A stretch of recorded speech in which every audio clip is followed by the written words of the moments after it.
Unajua tatizo kubwa la watu wengi wanaoanza kujifunza web development huwa wanajifunza theory kwa sana, lakini sio watu wa kutengeneza kitu chochote kile. Sasa leo nataka nikuonyeshe project 5 ambazo ni rahisi unazoweza kutengeneza kama ni beginner, na namna gani ambavyo zinaweza kusaidia kujifunza kwa haraka tofauti na vile pengine uliwahi kufikiria. Project hizi ambazo nitashare na wewe hazihitaji experience yoyote kubwa. Hata kama wewe unajua HTML, CSS na JavaScript tu kidogo, unaweza kuanza project hizi kidogo kidogo, na baada ya wiki chache utaweza kuona mabadiliko makubwa sana katika hiyo skills yako. Project ya kwanza ni portfolio website. Ni project rahisi, lakini pia ina nguvu kubwa sana katika kuanza kwako. Una uwezo wa kuweka jina lako, skills zako katika hiyo portfolio, project ulizofanya ama unazoendelea kufanya, na mawasiliano yako. Miongoni mwa faida za project hii, utakapofanya unajifunza structure HTML, unajifunza kutumia CSS katika issue nzima za kustyling page zako, unajenga personal branding yako mapema. Hata baadaye utakapoweza kufanya kazi za freelance ama kuomba kazi, website hii, portfolio yako itakutambulisha. Hata kama bado hujaanza kuzungumza, utaweza basi kutambulika. Lakini vile vile project ya pili ambayo una uwezo wa kuifanya ni to-do list app. Hapa unajifunza jinsi ya kutengeneza application ndogo itakayomruhusu mtumiaji kuongeza, kufuta ama kuhifadhi vitu ambavyo anahitaji kuvifanya. Miongoni mwa faida ya project hii, itakufundisha logic ya JavaScript, itakuonyesha jinsi data zinavyofanywa, zile process zinavyokuwa processed, lakini vile vile unaweza kupata mazoezi ya DOM manipulation. Ni project ndogo, lakini itakufundisha principle ambazo zitaweza kutumika katika kila app kubwa ambayo utaweza kwenda kuitengeneza.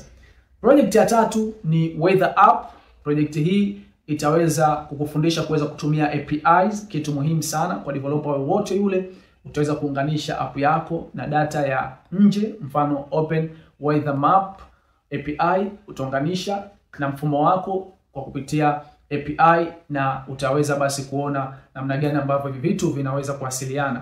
Utaweza kujifunza API request, JSON, data handling, utaweza kuona namna gani backend na frontend zinawasiliana, na ndipo utaanza kuona dunia halisi ya web application.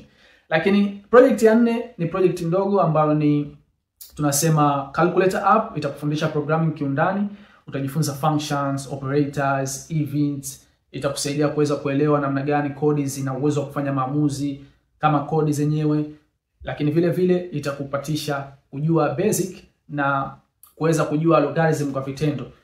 Ya 5 project ambayo nahitaji kushare na wewe ni simple blog website, blog page. Utatengeneza site ambayo itakuwa na uwezo wa kuweka makala mbalimbali.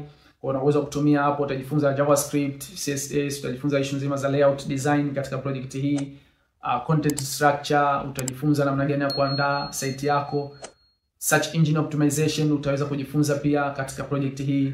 Na ni project nzuri sana kwa kuweza kujifunza na kufanya mazoezi katika issue nzima ya color, font na vitu vingine, layout na vitu mbalimbali ambavyo utaweza kujifunza. Kama utajifunza project hizi 5, utapitia basi vitu mbalimbali ambavyo ni muhimu kuweza kuvijua. Endapo utabakia tu kujifunza language mbalimbali bila ya kufanya project, pengine hautaweza kujifunza vitu hivi ambavyo ni muhimu katika kutengeneza ile full project na kuweza kuipeleka watu kuweza kutumia. So sina la ziada, nilihitaji kuweza kushare na wewe project hizi 5 ambazo zitakusaidia katika kujijenga katika hiyo skills ambayo unaipigania, lakini vile vile kuweza kukutangaza wewe na kuonyesha kile ambacho unakijua.